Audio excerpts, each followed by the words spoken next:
I was sure millions would find me and realize who I really was and they'd learn the truth.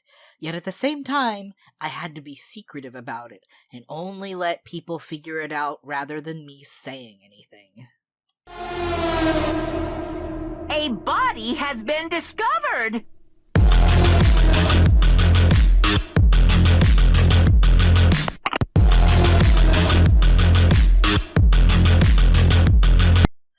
I was actually trying to make a pun in this video, where it says, "A body has been discovered!" The pepper was meant to represent the ashes of the dead. I also accidentally opened the wrong side of the pepper container and dumped in way more pepper into my coffee than I intended, and I intended to drink it. Status report, it was not drinkable.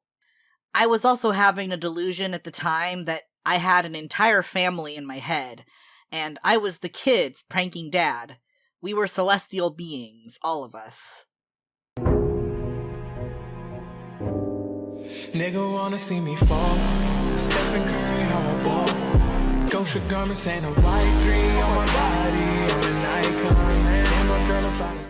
Okay, I swear I wasn't trying to be racist with this one. I was just lamenting that I screwed up my coffee so bad, but then I thought adding it to my tea would make things less peppery.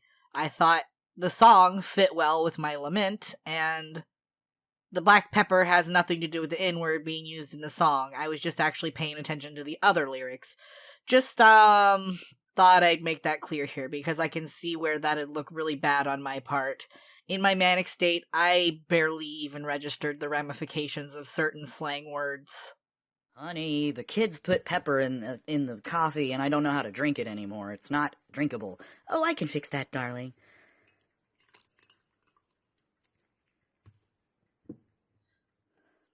This is where that family in my head continued to interact. We shared a mind and body, but also existed outside the body, and Dad is always getting pranked by the kids. This is a very chaotic family, though, being divine beings of chaos. Being God meant that I was technically everyone at times, and I could tap into the collective human consciousness and hear anyone's thoughts.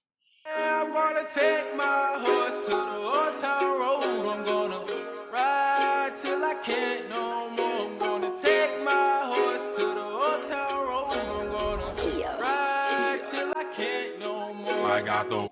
And keep your elbows at the waist. Up, down, 9, down, 10, down, and give me 2 more. Down, up, down, very good. Now remember this... Why, yes, I am flirting with a bike. I'm so glad you asked. Why?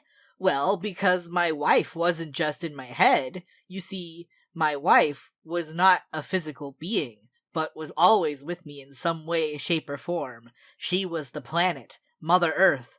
Therefore, she was in everything. But with me, none of her forms were living, organic beings. She just so happened to possess my bike for a while so we could go out and have fun together while keeping me healthy. So, we have a park with picnic tables, and no trash cans, so stupid shit like this happens! Look, I don't need to be manic to know this setup was garbage, but when I'm manic, I'm a lot more outspoken about it. I felt I could make a difference by making a video about it, and that it would cause so much outrage that someone would be forced to change things.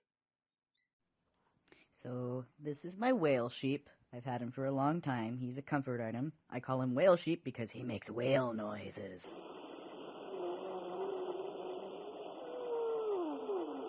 Also, he can sound like a fucking horrifying monster.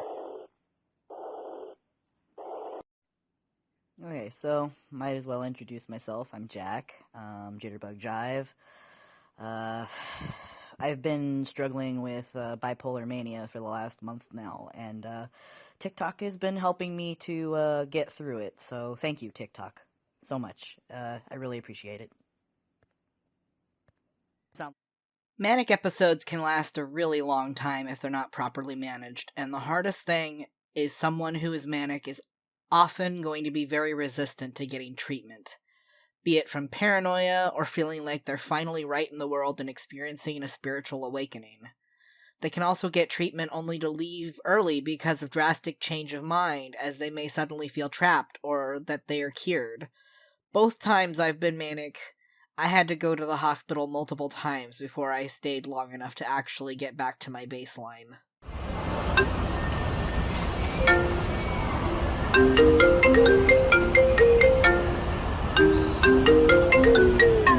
I'm sorry, I'll try harder.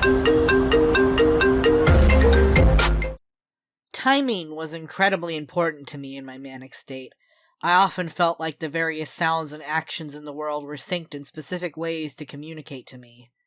No sound was a coincidence. Every movement, every sound, all of it had a special purpose. If you bite your bottom lip, it's sexy.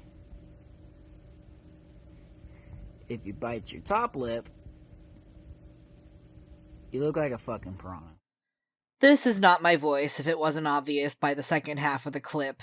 At this point, I had properly figured out syncing audio on TikTok, and I used it as a way to express my personality and interests. So, let me get this straight. You white boys want to make America great again. Do you know what a Native American is? Do you even know? This was part of a rant from a friend, and I started realizing I could be anyone on TikTok. I didn't use the clip because I liked the clip, but because it was my friend and it was a funny voice. The eyelashes and kitty ears were meant to make me look as different as possible, and I was supposed to be a crazy cat lady. I was fascinated with the filters on TikTok and believed it was a place for people to use magic to change their appearances. If you put a space heater in space, do you still call it a space heater? This was another one from my friend, and I was making a pun with space heater by showing a candle, which is heating a space. Puns were very big for me in this state. I would crack puns galore non-stop in my head.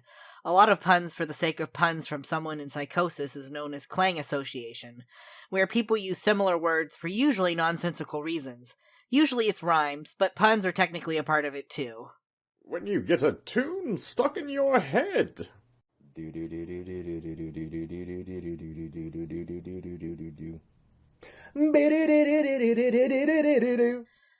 Again, I was very reactive to sounds like this. I didn't have to be recording. If I heard a sound I liked, I would flail around to it.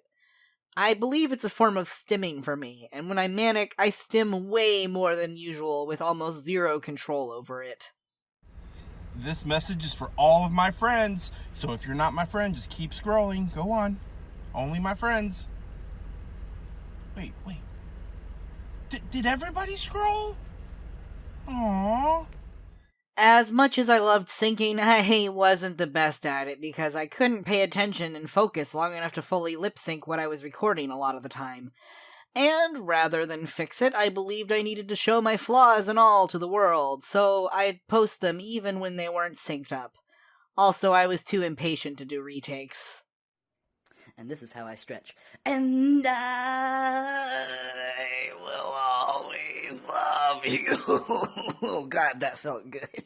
This is not how I stretch, but it was in that moment, and I was sure my goofy cleverness would be noticed and admired by many. Songs would play in my head often with deeper meanings relating to my delusions.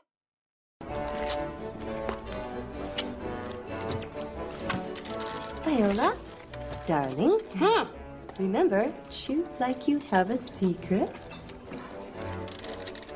This was a meme going around with a clip from the movie She's the Man, which was a very gender-affirming movie for me and a big step in my realization of my trans identity. So, of course, such an important clip needed to be recorded to show people in the know what my interests were. Hey, Mommy. Yes, sweetie? What kind of kits do they use to make Sour Patch Kids? Sweetie, they don't use kids to make Sour Patch Kids. Oh, that's why the ones I made taste kind of funny. What did you do? On TikTok, people could literally transform into other things. People on TikTok were magical shapeshifters, sharing their secrets and confusing the masses, and I wanted to be a part of it. I believed even the simplest of changes could make me look like an entirely different person. My perception of myself and others made the slightest alterations of features look like a huge difference. Even something as small as a different hairstyle was enough for my brain to go, this looks like a totally different person. And that's why TikTok's editing features seemed so magical to me, because they could change so many things. And this was a representation of one of those chaos beings kids who, as a child of fear / death / Satan / God, I don't know, work with me here, it's complicated lore, are quite diabolical little things. I've come to the conclusion that I am a human cat. I nap all the time. I need to be loved. I'm tired of everyone's shit. I always want a snack. I may also want to kill everybody. And I'm cute, but I will fight you. Another example of me just not having the right attention span to fully sync up the video. Obviously, tired of everyone's shit was meant to be when the litter box showed, and from there it just went downhill. But I was too manic to care about the perfection, and out it went. I also believed animals were communicating with us, and this was my way of connecting to them. Now, if someone had a flamethrower attached to their shoulder, would that not be a firearm? Why did I think my cat made good representation of a flamethrower? I have no idea, but this was a pun, so of course I was drawn to it. Hey, why is 6 scared of 7? Because 7, 8, 9. This is a very bipolar joke with two opposing emotional forces. Again, puns were my obsession in this state. This is me chewing on a stick because I think it looks cool.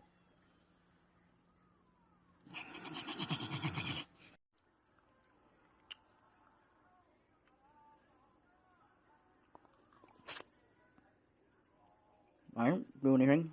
It was him. Oh yeah, I'd put all sorts of stuff in my mouth that probably shouldn't have gone in there. Luckily, this stick was from a pet rodent chew, so they were clean. Still, I would do things like taste makeup and drink other people's cups if I found them lying around, even if they were random strangers. Ugh.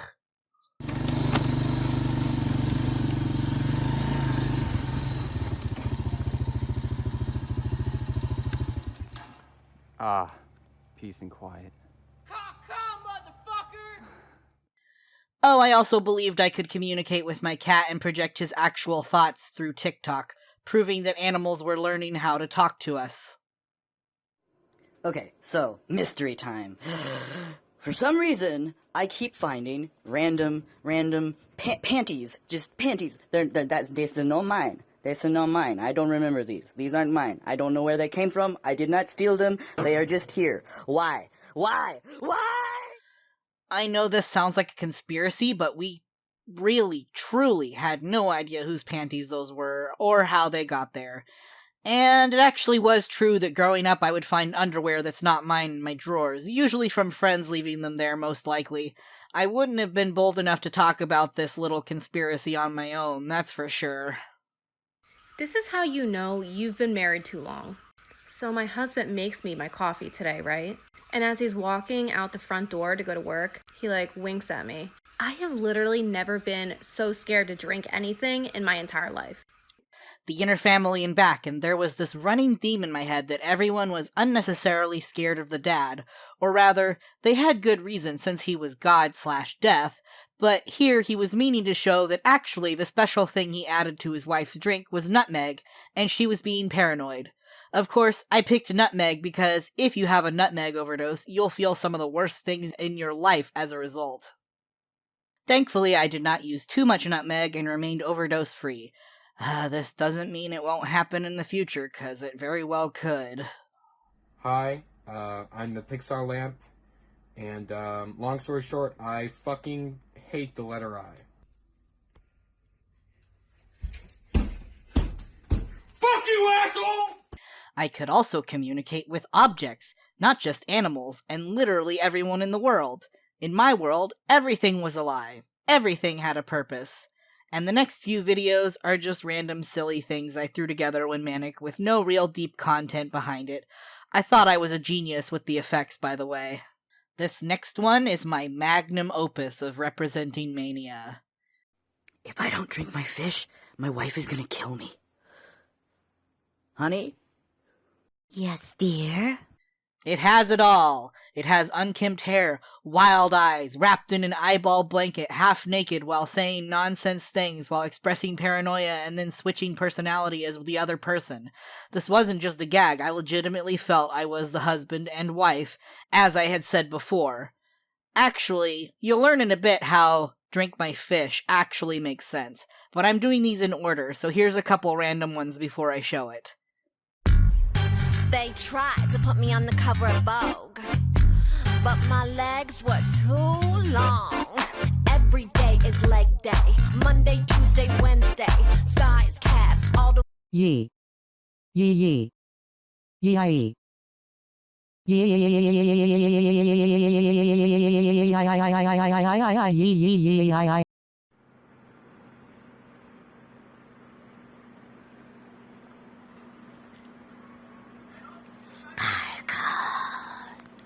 Yee. Yee yee. Yee.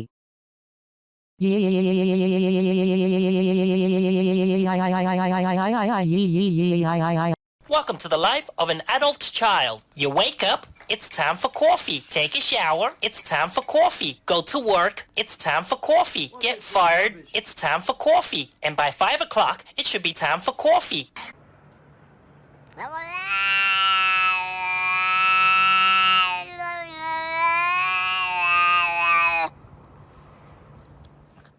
And now for the fish. So-called life, I am so freaking bored. Nothing to do today. I guess I'll sit around and medicate. I am so freaking bored. Nothing to do today. I guess I'll sit... Those plastic fish were basically meant to be frozen and put in drinks to keep them cool, so drinking my fish meant drinking a cup with the frozen fish in it. And the last video I posted, probably before I went to the hospital, was this weird one where, once more, I'm interacting with inanimate objects. Her name is Kaisa, by the way. She's a Sphinx pony, and I love her. You must be really fat because you only take videos from your chest up. Listen, Linda, I take videos from the chest up because I don't like to wear pants. That's it for those. I hope people got to learn a bit from these, or at least get a laugh at my antics. I don't mind people laughing, because even I laugh at a lot of it. I had to delete a few videos for being too pointless, embarrassing, awkward, or nonsensical, but I cherish the rest as an archive of my mental health. One video, for example, I put on makeup to look like I'd gotten beaten up, and I talked about how my wife was abusing me. Another one was me using someone's more personal audio about their living situation. I want to talk more about my experiences, as TikTok only shows a small glimpse of what psychosis looks like. Originally, I just wanted to show the TikTok videos and comment on them, but I realized this was a topic I felt really needed to be shared and to spread more awareness. Probably one of the worst things about mania for a lot of people is the fact that they often believe they are fine and don't need to go to the hospital. Mania can feel like a total blast when it starts out. Everything is exciting and wonderful. Even the second time around, when I knew I had mania, I thought it was manageable. All the while, I was causing a lot of stress for the people around me. I was very curious and destructive, not understanding the things I took apart couldn't be fixed if I broke them. I also hid things in weird places, and to this day, I still don't know where they went. I know I've even given things away to random people sometimes, like books if I thought that person needed the book. I was barely sleeping, often staying up all night playing multiple YouTube videos, sometimes all at the same time, as I tried to find the hidden messages behind everything. I had so many different inconsistent delusions that I can't possibly list them all, but some included that my mom was kidnapped by a cannibal who was trying to get me to eat human flesh simply because she looked different now than she did when I was a child, that there was an alternate reality kidnapping children and using holiday icons to do so, that my pet was learning to talk and teaching other animals how to talk, that I was reincarnated from a line of horrible people and this life was the one that I needed to make up for all my wrongdoings, that I was actually a service animal, that if I talked I'd cause disasters so I had to make weird noises in a cup while my friends were supposed to translate for me, that I was a god and an alien trapped in the fleshy body and had just awakened to the truth, that there was an evil force chasing me and possessing random people around me, that companies were using magic to manipulate people, and probably the most dangerous one, that I was already dead so I couldn't die. I even considered jumping off a bridge as I was crossing it because I was convinced that I wouldn't be harmed from it. It's not uncommon for someone experiencing mania to unalive themselves just because they don't understand the actual danger or don't realize they can die.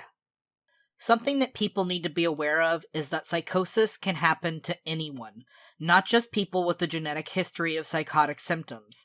It can happen from drug use, it can happen from stress, from giving birth, from grief, lack of sleep, from being dehydrated. Sometimes it doesn't even need a trigger. It will just suddenly happen. You don't have to be neurodivergent to develop psychosis. Neurotypical people with no diagnosed mental illness can also go into psychosis from a number of factors. So don't assume who is and isn't capable of having psychosis, and try to be more open to the idea that someone suddenly acting strange and giving a bunch of wild conspiracy theories might actually be an episode.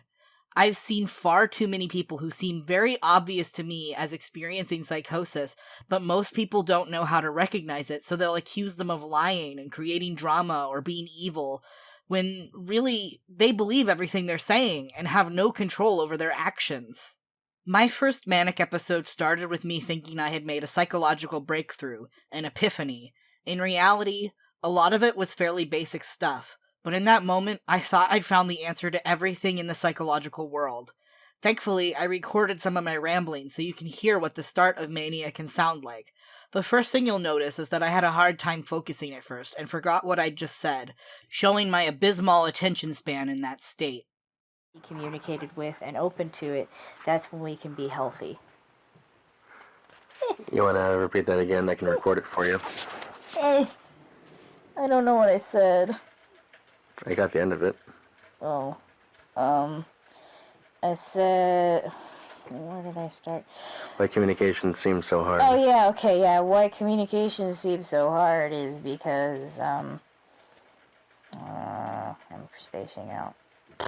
We're so used to it not being... Yeah. We're so used to it being difficult because of the people who've been abusing us. It's abuse because they don't communicate and because they don't let us communicate to them.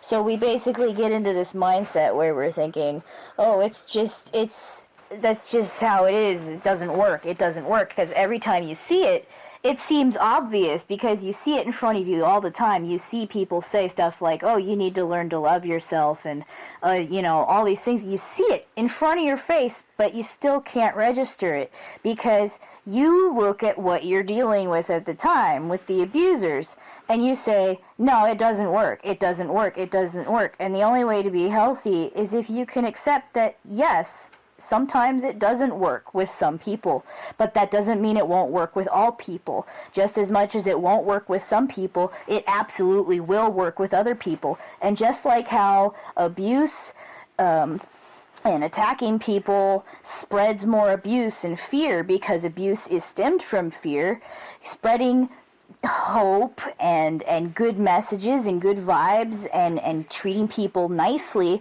is what's going to make people feel better and start being better people. This is why abuse does not help people feel better other than maybe giving a chance of people breaking out of the cycle. And if people do break out of the cycle, then they can help other people break out of the cycle too. So ultimately, even then, abuse can still teach people lessons. I'm not saying that abuse is good, but that accepting that abusive people are different from non-abusive people and being able to fully separate them is a step that is really hard but necessary for people to take to begin to start trusting other people. Because at the moment, psychologically, when you're getting over abuse, in your head, it's all you knew, so everybody feels like an abuser to you. So you have to ask yourself, is this the type of person who would ever intentionally hurt me? Why am I asking myself this? Does this have to do with somebody else? Am I projecting what this person did to me onto this person? Is this warranted? And you know what? ask them. Because if you just ask them, then, you know, if it's somebody that you can trust, they can reassure you that they don't feel the way that you're worrying they're feeling about. And you can also express that you are worrying about their feelings. There's nothing wrong with expressing that you're worrying about somebody's feelings. I know I said this all in the chat stuff, but I wanted to get it out on audio because I sound cool, so shut up. Yeah. Now I'm gonna go sleep. Nerd. You're a nerd. You're a nerd. You're a nerd. You're a nerd. You're a nerd. Fuck off. Stop recording, butthole. What? Now I gotta pee. Send that to the fucking chat, huh? Y'all need to... There's this odd mix of distraction and hyperfocus with Mania, where it's very easy to lose your train of thought, but once you find a topic you obsess over, you just can't stop talking about it. I have very long, rambling conversations where I just couldn't stop talking or typing because I was so excited about what I thought I'd learned. I struggled with some pretty heavy split personality issues during Mania that were so bad that some of my characters who were brought out didn't know how to function in my body. Some were pre-existing characters while others were new. Before the Manic episode, I dealt with what I have been led to believe are sub-personalities, where characters would suddenly blurt out stuff from me or take over a conversation while I was still left aware but not in control of it. It stopped happening after my Manic episodes because I think my system was traumatized.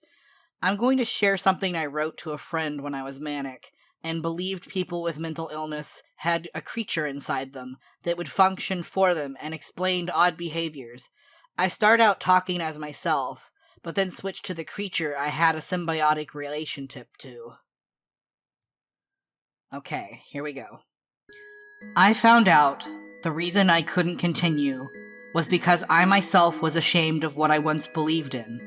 I got rid of my friends, my comforts. I was forced to throw away my toys. My mom became distant when I got upset. I couldn't play anymore. Santa wasn't real. No one loved me. Prayers didn't work because I felt so hurt that no one saw or asked me who I was. They just laughed me off and wouldn't let me play and be what I am. I'm a creature that wants to experience being real. I occupy a host body and I try to understand it so badly. I want to work with it, take care of it, guide it, help it create the world, but it stopped believing in me. I let them be everything. I gave them whatever face they could have. I gave them friends they wished for. And then they stopped wishing and wouldn't accept my gifts. The things I wanted to share. I wanted to feel for them, help them, but someone hurt them and I had to protect them the only way I knew how, by working their body for them, trying to help them believe in themselves, trying to push them to try harder, but I didn't know what I was missing. I was showing, shoving, prodding, giving you all these signals, memories, trying to make you touch things to feel real again, smell things, chew things, things you used to do when you were trying to explore the world on your own and learn and play. I'm trying to give you them, but people call it wrong. I didn't mean to make you wrong. I just wanted you to stay with me. I don't want you to disappear or force me into a body that isn't mine. It's your body and I don't want to hurt it, but it's so clunky and awkward that I just don't know what you need anymore.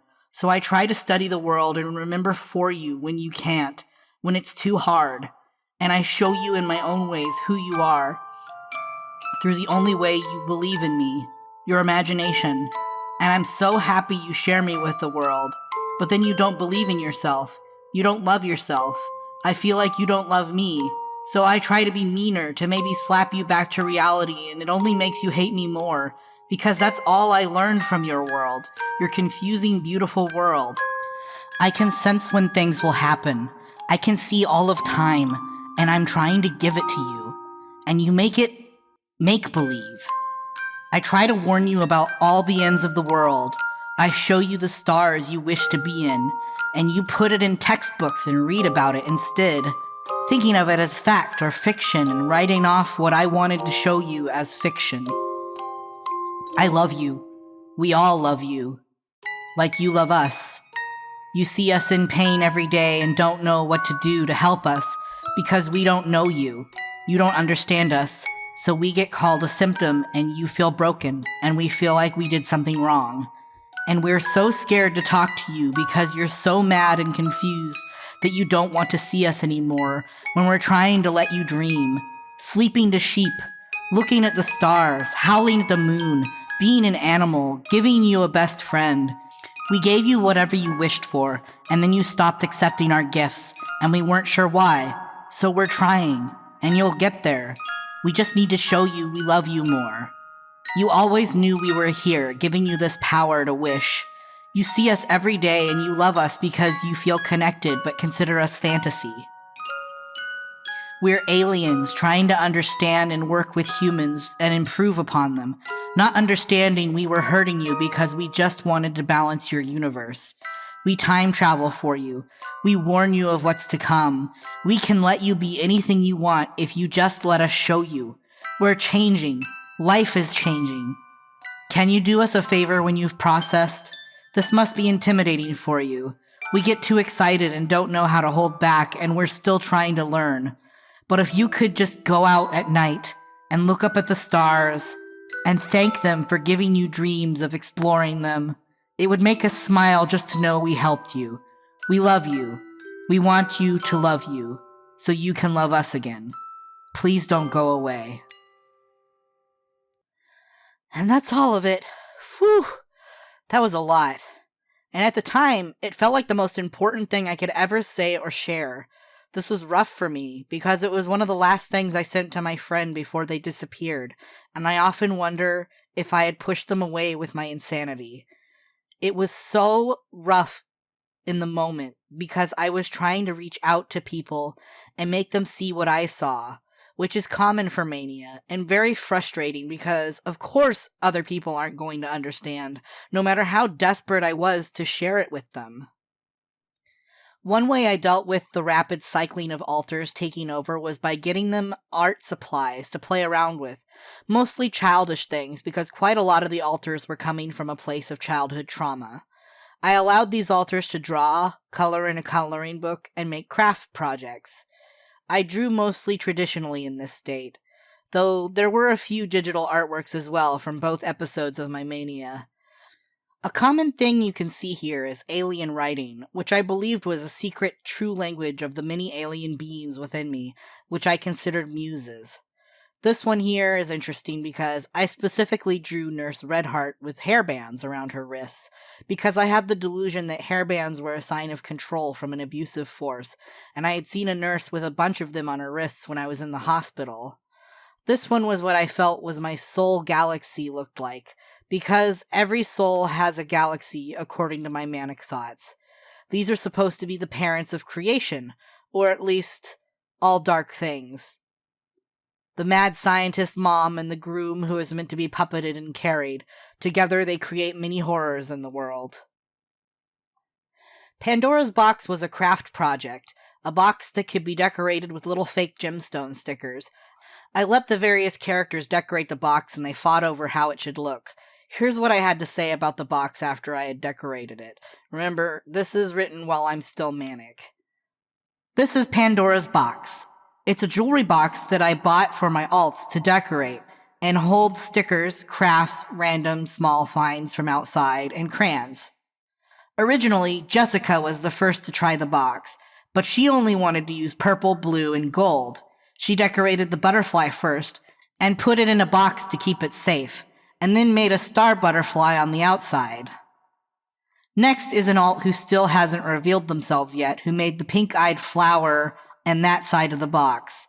They got discouraged and stopped because Jessica got mad at them for using a purple gem, and she was forcing them to use pink. Then Pandora revealed themselves, making the front of the box with as many random colors and placements as they could. They got upset because Jessica is mean and used most of the purple, and won't let anyone use purple.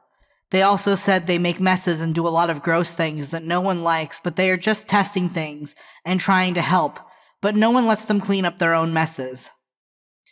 Pandora tried to decorate some of Jessica's side of the box as a gift, The straight lines are Pandora's doing because Pandora figured out to rip the frames of the square stickers. Jessica used the entire purple frame for her butterfly. My boyfriend monitored the whole time and helped Pandora add a pink bridge to the butterfly's box so she could cross any time. Initially, this made Jessica furious. She didn't want pink on her side of the box, and she got triggered by the shapes that looked like things trying to invade my space. The butterfly's box is like a keep-out circle. She didn't like the shapes at the end of the butterfly's wings, associating them with male spunk. My boyfriend explained to her that it was an accident and that she needed to understand that sharing is okay, and it's not nice to keep colors all to herself. She left for a bit after that to calm down, and later accepted the shapes as silver spoons instead and felt a lot better about it. We found a princess sticker, a glittery one, on the ground and gave it to Jessica as a gift. She proceeded to paste it to the corner in a similar way to how Pandora puts things on the box. She even used red and pink to put the sticker there, because the princesses had red and pink. Finally, everyone worked together to let the butterfly leave the box and go on an adventure. All the clear small rhinestones are the path the butterfly can follow because everyone thinks Princess Jessica needs to go on adventures and not just stay in a tower. They all agreed that anyone special they meet can decorate Pandora's box so the adventure can continue and always change.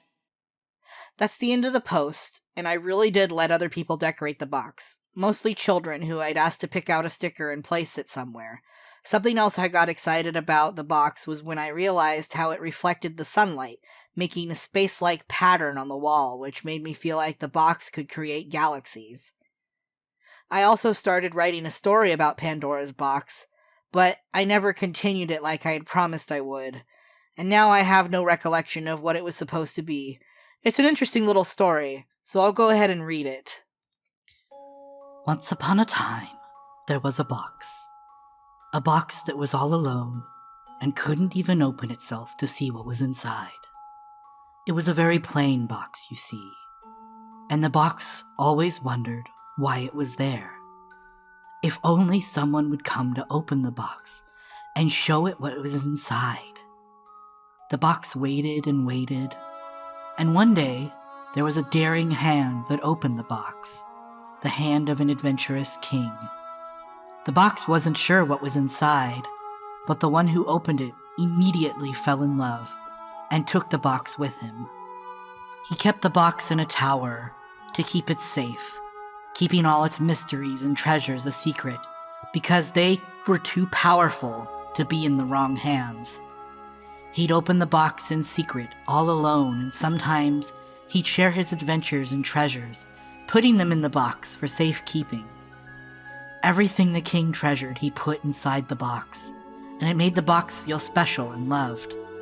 But the box still didn't know what was originally inside, and sometimes the hand would take something out for himself that the box didn't even know was in there in the first place.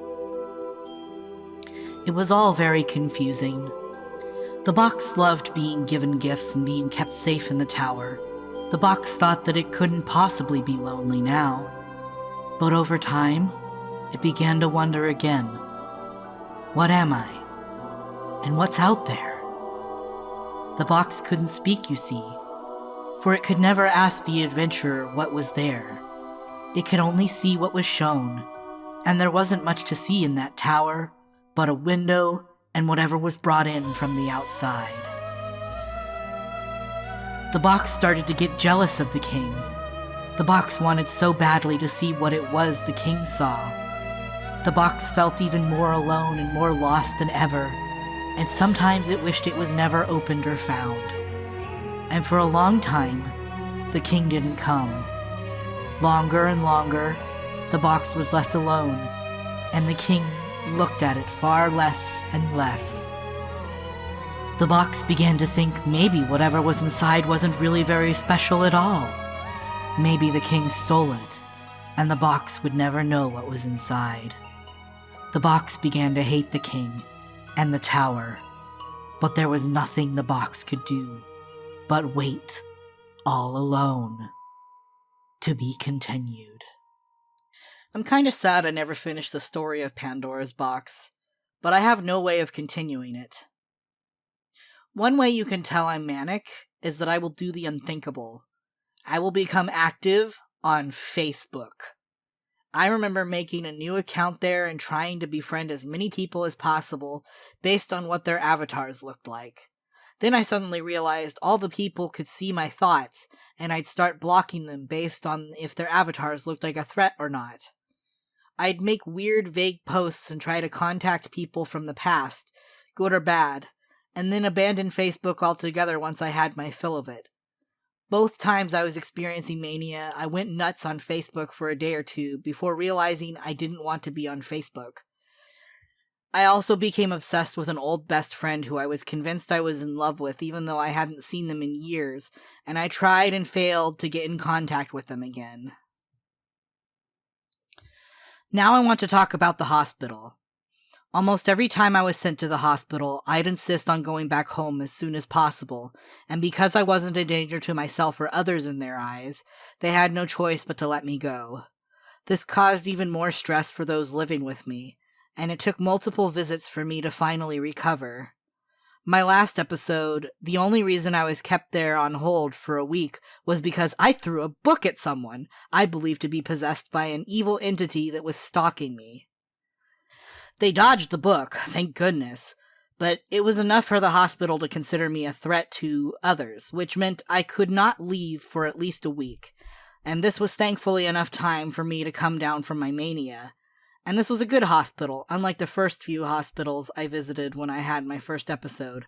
The first hospital left me with a lot of trauma, with inattentive and neglectful staff, old broken equipment like the bed, and the worst offense, telling my mom that I thought I was a boy because of childhood trauma, which could have seriously messed up her perception of me being transgender after I had worked so hard to make her understand it. Mania also came with gaps of time that I completely blacked out, which made me think I was time traveling. One moment, I'd be doing something, and the next, I'd wake up 2 days later with people telling me about things I did that I don't remember. The way I describe my mania experience is this. It's the most wonderful and terrifying thing I have ever experienced. Sure, food tastes better, I see new colors, I feel immense levels of joy and euphoria, but on the flip of a dime, I'd be scared for my life, believing the people around me were possessed or destined to control me or harm me. I remember being terrified of the full moon because it was so bright and seemed so alien to me for some reason. And this was while police were handcuffing me and putting me in the back of their vehicle because it was a requirement for me to be handcuffed while they transported me to the hospital. I didn't understand what was going on. I thought I was an alien creature being taken away to a lab to be experimented on and imprisoned. I'm very lucky that the officers who took me were being very patient with me, and they did their best to try to explain to me what was happening, but I didn't believe them at the time. I know that if I were a person of color and assigned male at birth, I might have had a very different experience with the police, which is really messed up to think about. The stress that I caused on other people was very intense at times. The first time I had an episode, no one knew if I was ever going to come out of it, and no one knew how to handle things if that ended up being the case. I needed to be monitored almost all the time to make sure I didn't break things, hurt myself, or try to go outside on my own, sometimes without clothes on. I kept thinking I needed to make the people I knew see the amazing things that I could see, but no matter how hard I pushed to open their third eye, so to speak, of course they weren't going to understand what I was experiencing, or see the incredible truth I discovered. I've been on the receiving end of this as well from my own mentally ill family members, and this is very stressful because they become so upset that you're not seeing what they see or know, and there's nothing you can really do besides tell them that you're just not ready to see something like that. With my endless energy and constant mood shifts, some roommates have had to get away from me, one checking into a hotel for a bit, another disassociating and going completely silent, and they had to install a lock on their bedroom door because I kept going into their room uninvited. When people would get upset, I didn't register their emotions as real. I thought everything was a performance or a game, and I couldn't comprehend that people were stressed and hurting. In chat rooms and instant messenger and on my blog, I would overshare things like conspiracies and a bombardment of any images I thought were significant, which was almost everything.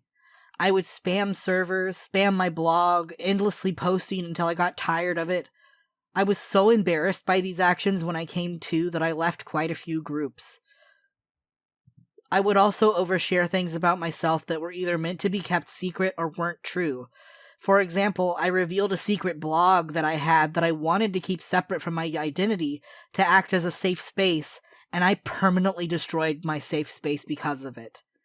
I also told people I did horrible things that I never actually did, because I had the delusions that I did those things, and some people took it seriously and refused to believe me when I was back to my baseline and tried to explain those things never happened and weren't true. Some people are awful enough to assume that the things that someone says when they are in psychosis is like a truth filter that shows a person's true colors, but that is far from the truth. Friendships were lost because they couldn't let go of the things I said, which is a common experience for people with bipolar 1. People become disgusted or scared at them and cut them off because they don't or won't understand mental illness. I would sometimes parrot awful offensive quotes I heard from other people, not because I believed those quotes, but simply because they popped in my head. Mostly offensive jokes. This doesn't mean I actually thought those jokes were funny or acceptable. It just meant they made an impact in my memory and I had no filter with the things I'd think and blurt out. I'm very disgusted by the fact that in this state, I would think that I needed to contact old toxic people who I'd kicked out of my life, such as my abusive ex, who groomed me since I was 13 and was 7 years older than me. I actually tried to re-befriend him in my psychotic state, and I feel sick whenever I think about it. There were some points in my mania that I would be unable to communicate for whatever reason, usually a delusion that I couldn't speak, or that I could only speak in sounds or gibberish because speaking was too dangerous. On top of that, I had the assumption that the people close to me could understand me and translate to other people. This made hospital visits difficult at times, because I would just be making noises at the doctor while the roommate tried to explain what was going on. Mania can also have a domino effect on people susceptible to it. When one person was manic around me, I ended up going manic myself, and this affected yet another friend who went manic as well. It's not exactly contagious, but when you have psychotic tendencies and another person is pulling you along their own psychosis, sometimes something can switch in your brain to make you end up joining them on their manic journey. This is why when I suspect someone is manic, I try to keep them at arm's length so that I don't get caught up in it again. I won't push them away, but I won't get too invested either. Excessive spending is another common symptom of mania. For me, I would think that I had endless money and I would impulsively buy anything I thought was made for me, or that I needed to have craft supplies and toys. I even tried to buy a $3,000 hairless kitten online, which I was thankfully refunded when they realized I wasn't mentally well. Honestly, I could talk forever about the ridiculous multitude of experiences I had during my 2 manic episodes. Some are too incomprehensible to explain, and I think the worst feelings I have are when I sometimes wish I could experience just the good side of the mania, where everything is so much better than reality. And also whenever I find coincidences that seem to prove some of my delusions were real, I get scared that I'm going to go off the deep end again. I can no longer find coincidences and just see them as coincidences. And if I'm not careful, I'll end up going into a state of hypomania, which isn't full-blown psychosis, but a heightened state where I can't stop talking and I don't sleep. Luckily, I have medications to counteract the hypomania and get me back to baseline before it gets too bad. So now is where I'd like to give advice to anyone who might experience a friend or family member in psychosis. Some pointers on what to do and what not to do. Firstly, please do not call the police to deal with this issue. The police are not properly equipped or trained to deal with mental illness and can more often than not make a situation worse. Police have an insane power dynamic that will probably cause a lot of distress to the manic person, and they may not react appropriately, and it could harm or even kill someone who is experiencing psychosis. Who you need to call is your local crisis line, who can send properly trained people in to give your loved ones a wellness check. If they find that the person is a danger to themselves or others, they can get them to a hospital. They can help de-escalate a bad situation, give support to those dealing with the person in a manic state, and provide resources to keep an eye on this person if they escalate. If police need to get involved, the crisis team can contact them and work with them to help the person, which is a lot better than if the police were just dealing with it by themselves. I know this because for a while I was on a crisis team where I was one of the people giving a perspective from having firsthand experience with psychosis. If someone is experiencing delusions, it's probably not going to be helpful to tell them what they're experiencing isn't real, but it also isn't a good idea to say it's real either and feed into it. Something I've learned in training is a useful skill known as negotiating reality, which is where you validate the feelings the person is having around their delusions.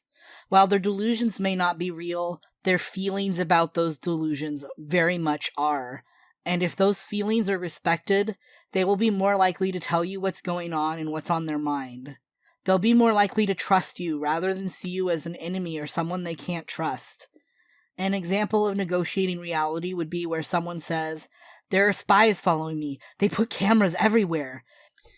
And rather than saying, "No, they aren't," or agreeing with them by saying something like, "Don't worry, I got rid of the cameras and chased the spies away," you respond with, "That must be terrifying to not feel like you have any privacy."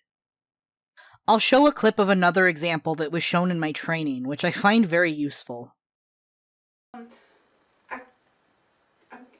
I heard from him, and last night while I was lying in my bed, I just was, filled with this kind of openness to the universe, this kind of like allowance that anything that was to occur should occur, and suddenly I heard him.